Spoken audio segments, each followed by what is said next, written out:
Terfikir oleh saya untuk memberikan sedikit tambahan terkait berkaitan dengan tafsir. Hal yang saya mau tambahkan adalah tentang pengertian, kesadaran tentang tafsir dan sola scriptura. Banyak gereja menulis moto sola scriptura di gedung gerejanya. Tapi setiap minggu ya yang dikhotbahkan adalah Allah hasil hasil tafsir pikirannya atau bentukan pikirannya sendiri.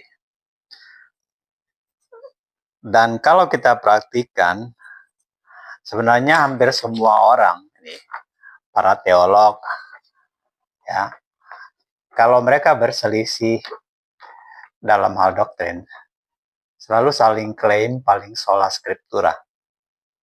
Padahal sebenarnya tafsir-tafsir.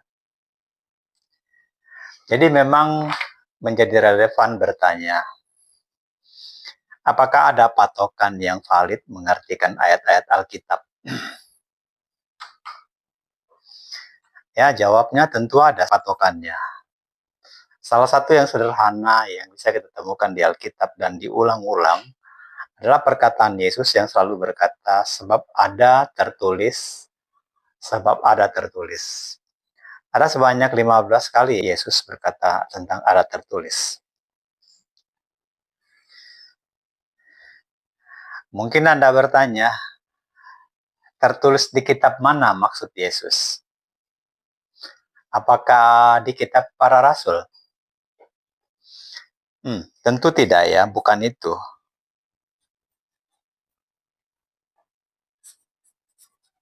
Ada tertulis. Ketika Yesus berkata ada tertulis itu bukan yang tertulis di kitab para rasul. Karena kitab para rasul itu kan belum ditulis saat Yesus mengucapkan perkataan itu. Ketika Yesus mengucapkan perkataan itu, para rasul semuanya masih belajar. Mereka belum jadi rasul waktu itu, mereka masih disciple, masih dimuridkan oleh Yesus. Yang kemudian setelah semua selesai, tetelestai, barulah mereka diutus pergi ke bangsa-bangsa.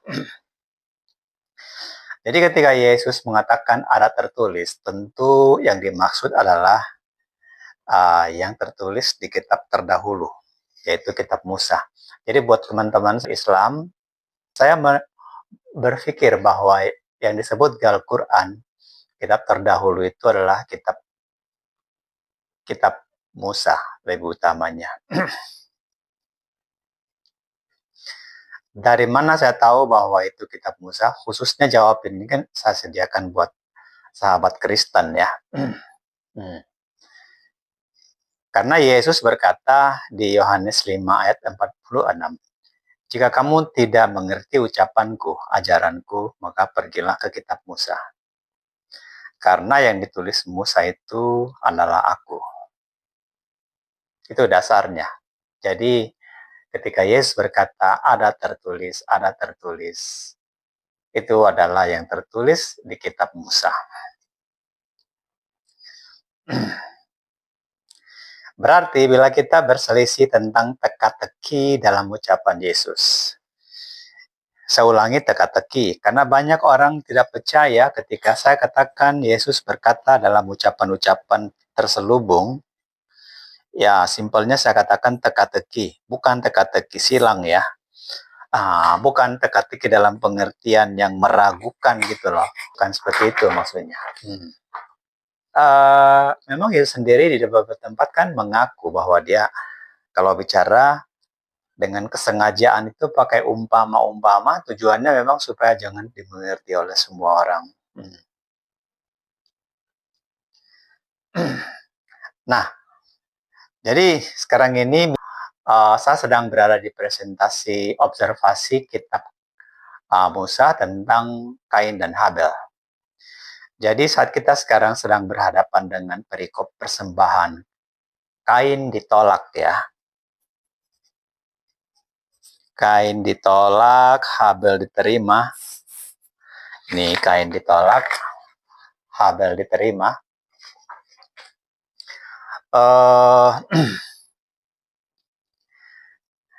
Itu ada di Kejadian 4, ya, tetapi juga ada di Ibrani 11 ayat 5. Banyak pengajar berkata Kain ditolak karena jahat. Di nomor 28 saya kumpulkan beberapa pembicara kita, pembicara gereja, ya dari guru-guru besar lah ya. Ada di sana Pastor Steven Tong, ada Pak Bambang Nursena, ada Ibu Rita Wahyu, ada Dr. Esra Soru, dan ada juga Insinyur Witnyo Tanto, dan ada yang junior kayak Dewi. Itu yang saya temukan di internet ya, di YouTube. Untuk melihat pendapat mereka, dan ada keseragaman. Keseragaman itu pertama, mereka mengaku bahwa di dalam perikop Kain dan Habel itu tidak ada keterangan kenapa Kain ditolak. Yang kedua, mereka menafsirkan bahwa alasan Kain ditolak karena jahat. Jadi Kain itu ditafsirkan jahat. Itu tafsir loh.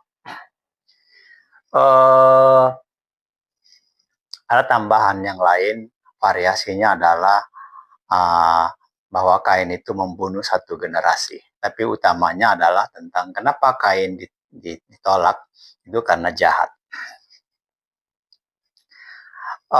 Pada saat yang sama juga ada pengertian bahwa Kain jahat, Habel tidak jahat, gitu. Jadi ketika saya bikin presentasi singkat ini tidak secara khusus untuk menyambung yang nomor 28 ya, karena yang 28 itu akan sampai nomor 29, Anda akan lihat nanti di presentasi yang berbeda.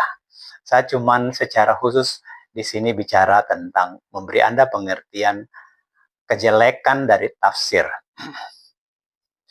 Jadi sekedar merespon tafsir dengan tafsir, saya juga menafsir nih kalau begitu. Tapi tafsirnya saya biasanya rasional, logis ya. Jadi kalau misalnya di antara Anda menafsirkan Kain itu jahat, saya mau merespon tafsir itu dengan premis bahwa Kain tidak jahat. Kenapa?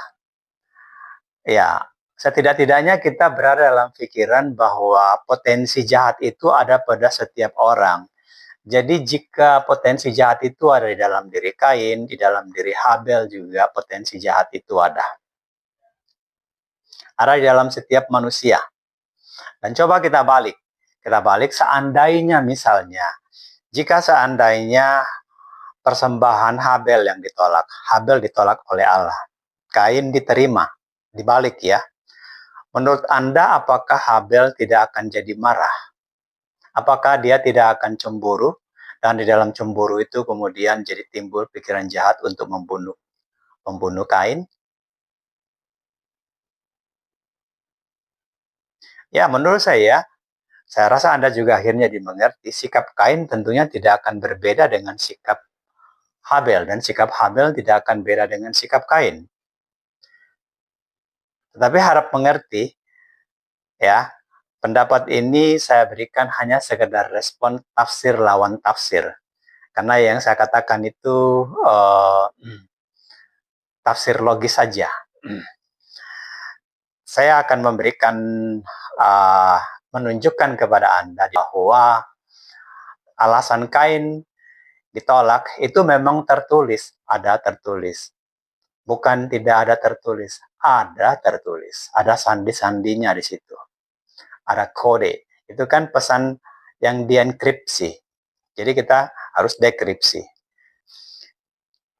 Misi saya di sini, di perspektif ini bukan observasi ya. Hanya untuk memberi ada penjelasan pengertian bahayanya tafsir. Karena seperti ini misalnya ya, diizinkannya gay lesbian, diberkati kawin di gereja, itu bukan amanat Alkitab, itu bukan amanat Allah atau pesan Allah di dalam Alkitab. Di perjanjian lama, Yesus berfirman, Yesus maksud saya ketika dia adalah sebagai Allah yang belum menyatakan diri, dia berfirman dan Musa mencatat bahwa bila laki-laki tidur dengan laki-laki secara tidur dengan perempuan itu dihukum. Itu dilarang. Itu melawan Taurat. Ya tentunya Anda sudah tahu, pasti yang demikian kan dibinasakan gitu loh. Dan ketika Yesus datang sebagai manusia, sebagai guru ya, ketika dia datang kan dalam 3 konteks, sebagai pengajar atau guru, sebagai Mesias, penyelamat. Saat itu ya, itu konteks yang resmi ada nubuatnya tuh. Konteks kedatangannya ada 4 sebenarnya ketika dia digantung di salib itu juga. Tapi saya lagi nggak bicara mengenai nubuat, saya bicara hanya kaitan dengan pembicaraan dengan tafsir ini. Saya mau katakan bahwa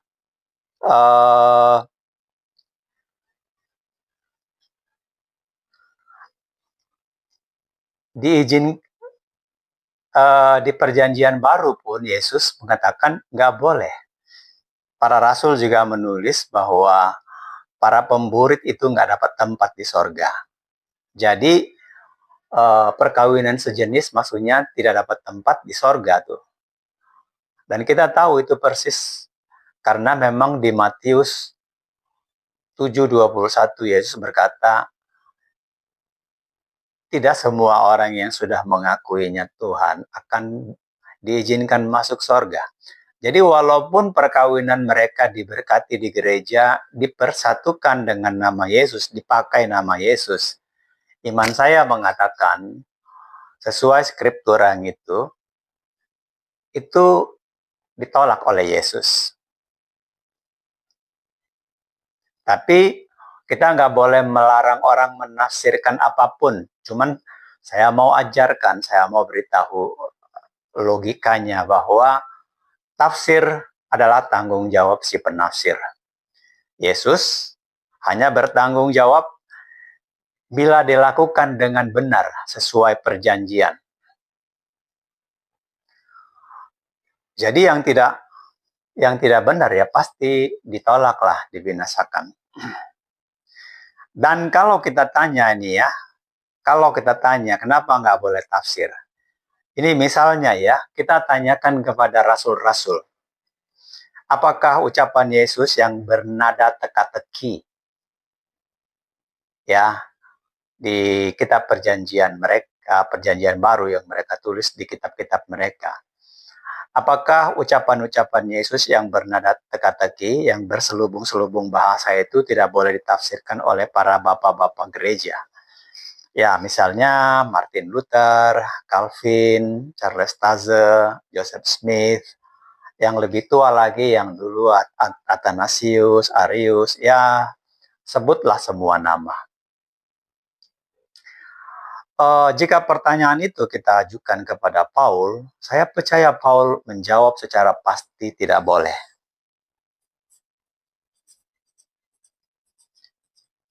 Tidak boleh.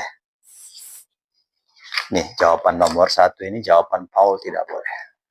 Dari mana kita tahu bahwa itu tidak boleh? Kenapa tidak boleh? Karena jawabnya pasti kamu nanti tersesat. Itu jawabannya Paul. Dan itu memang sudah terjadi. Anda boleh baca di 2 Korintus 11 ayat 3.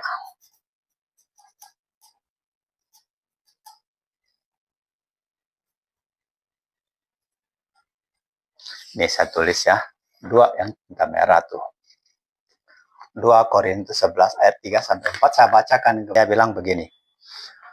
Aku takut pikiran kamu disesatkan dari kesetiaan yang harusnya hanya kepada Yesus Kristus Sama seperti Hawa diperdaya oleh ular dengan kelicikannya. Karena kamu terlalu sabar. Kamu mau dengar-dengar orang yang memberitakan Yesus yang lain daripada yang kami beritakan, atau memberi kamu ajaran lain daripada yang kamu terima dari kami. Kata kunci di situ adalah kami. Yang kamu terima dari kami. Ya, yang kamu terima dari kami. Jadi jangan mau terima lagi ajaran-ajaran lain selain dari kami. Nah, kami ini kan tentu para rasul dan para nabi. Nah, di sini maksud saya tadi Calvin, Charles Taze, Joseph Smith, Athanasius, Arius, dan sebagainya, Martin Luther, semua nama-nama besar yang kita hormati itu kan bukan kami. Kami itu adalah Petrus, Paulus, Yohanes, Yakobus, ya, dan tentu rasul-rasul yang ditunjuk Yesus secara resmi, dan para nabi yang ditunjuk oleh Allah secara resmi, disertai dengan kuasa. Itulah kami. Jadi kalau kita menerima penjelasan Yesus dari yang berbeda, tentu versinya beda-beda. Jadi kita hanya mendengarkan cerita tentang Yesus dari para rasul, terutama dari Nabi Musa. Kenapa terutama para Nabi Musa? Ya, karena Musa memang harus yang utama. Kan kita sudah diperingatkan, Yesus tadi bilang pergi ke kitab Musa. Kemudian Yesus di tempat lain juga berkata, jangan kamu melebihi Musa. Jadi kan ada istilah tuh, dia menduduki kursi Musa. Dan pada faktanya, Rasul Paul juga selalu merujuk kitab Musa. Ketika dia mengajarkan siapa Yesus kepada orang-orang, maka Paul selalu merujuk dan membuka kitab Musa. Di ayat yang tadi, di 2 Korintus 11 ayat 3 sampai 4 tadi, Anda boleh baca ya. Di situ tadi Paul berkata begini, dulu Adam dan Hawa gagal setia kepada Yesus Kristus. Kenapa? Ya, karena dengar yang lain. Yang dia dengar saat itu tentu tidak disebut di situ karena dia dengar ular, tapi dikatakan dia diperdaya oleh ular. Jadi ya, ular itu kan sandi. Ya, berdasarkan kejadian, tapi Allah kan bikin simbol, itu lidah cabang dua. Itu pikirannya bercabang-cabang. Yaitu, ya, di situ Paul berkata, dulu Adam dan Hawa gagal setia kepada Yesus Kristus karena dengar yang lain. Jadi saya juga takut kamu tersesat. Ya, sesat dari Yesus Kristus.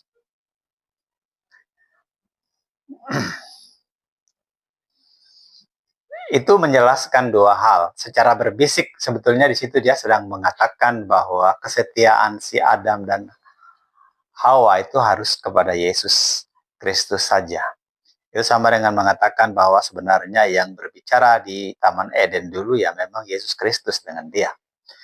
Jadi demikian juga kita juga akan gagal setia kepada Yesus Kristus kalau kita mendengar-dengar lagi cerita ajaran-ajaran tentang Yesus dari orang-orang yang bukan kami. Dan pada faktanya, memang dalam kenyataan ya, banyak pengajar di seluruh dunia ini yang bisa cerita mengenai Yesus. Mereka bisa mengajarkan tentang Yesus. Tapi dalam catatan 2 Korintus 11 ayat 4 tadi kita sudah dinasihati oleh Paul supaya jangan percaya kepada orang lain selain ajaran yang berasal dari kami, yaitu maksudnya dari para rasul itu. Ya, saya ulangi lagi, memang banyak orang yang bisa cerita tentang Yesus, tapi Yesus yang kita dengar dari siapapun, guru manapun, jika berbeda dari Yesus yang diceritakan para rasul, maka Yesus mereka itu Yesus yang lain. Itu sudah terjadi loh di tengah-tengah kita. Ya kan? Paul dan Petrus membaptis orang di dalam nama Yesus dan diselamkan. Apakah semua pengajar yang mengajarkan Yesus menuruti itu? Tidak. Mereka menafsirkan ucapan Yesus di Matius 28 itu dengan pengertian mereka sendiri. Padahal jelas mereka bukan bagian dari kami, maksudnya bukan rasul. Yang ditunjuk untuk menjelaskan itu adalah para rasul, dan para rasul telah menjelaskannya kepada kita, artinya dibaptis dalam nama Yesus. Anda boleh lihat itu di KPR 2:38, kemudian ayat 8 juga, KPR 8 ayat 17, dan juga 19 ayat 2. Ini saya kurung di sini. Ini. Ya. Anda boleh baca di sana. Mereka membaptis dalam nama Yesus. Dan faktanya, tanpa bermaksud untuk mendiskredit apapun, kalian harus ingat bahwa Bram bicara dari perspektif akademis, ilmiah, dari perspektif ilmu. Tetapi para guru juga harus waspada, jangan berpikir jemaat nggak ngerti isi Alkitab. Jadi begini ya, dalam konteks etika, kita memang harus hormat kepada guru, kepada pengajar-pengajar kita. Itu yang benar. Sikap itu harus ada dalam diri setiap kita umat Kristen, secara umat Allah. Harus hormat kepada para guru kita, kepada bapak-bapak rohani kita yang mendahului kita. Ya, saya selalu juga bersikap demikian, bahkan kepada Fir'aun pun hari ini jika beliau hidup, ya saya tetap hormat. Karena mereka semua adalah tokoh-tokoh yang Allah pilih dan pakai untuk rencananya. Kita tidak dalam situasi harus benci kepada siapapun, tapi justru berterima kasih kepada semua kejadian itu, karena lewat kejadian itulah kita mengerti kehendak Allah, supaya apa yang menimpa mereka tidak menimpa kita.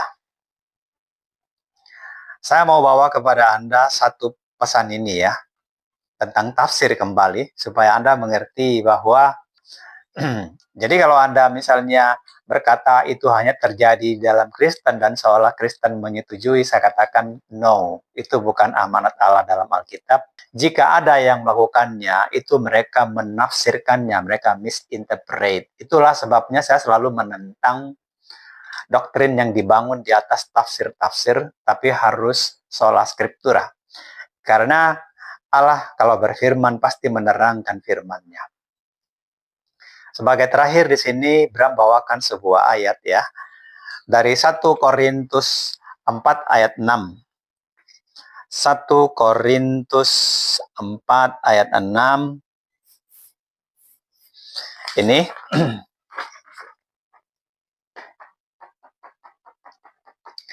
Saya bacakan buat Anda.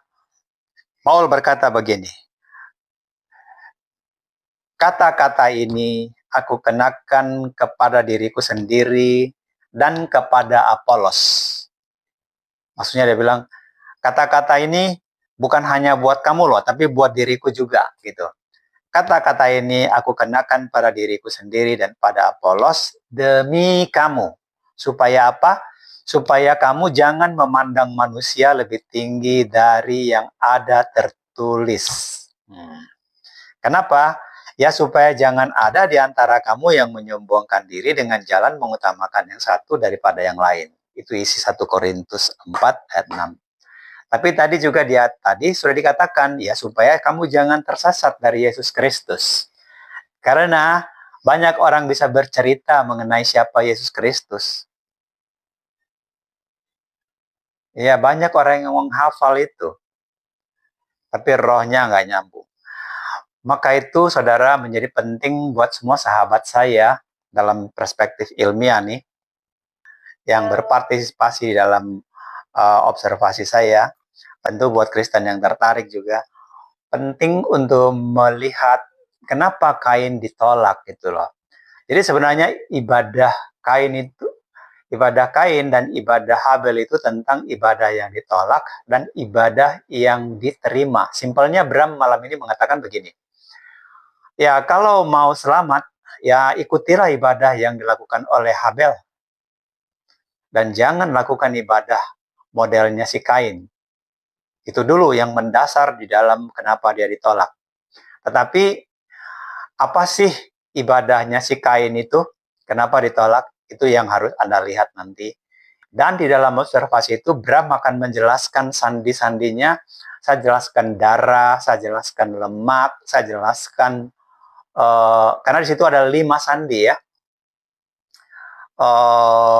Kenapa disebut domba sulung Allah dan lemaknya secara khusus harus kata itu nggak boleh putus. Bram akan jelaskan karena tertulis di dalam Alkitab sendiri. Oke, jadi kalau untuk konteks keselamatan nggak bisa, kita nggak boleh pakai tafsir.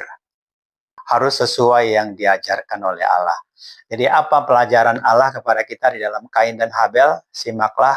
Sampai jumpa di nomor 2. Supaya apa yang menimpa Kain tidak menimpa kita. Karena bisa saja apa yang menimpa Kain itu menimpa kita. Kita udah sungguh-sungguh beribadah, sungguh-sungguh memberikan persembahan seperti Kain, tapi ditolak juga.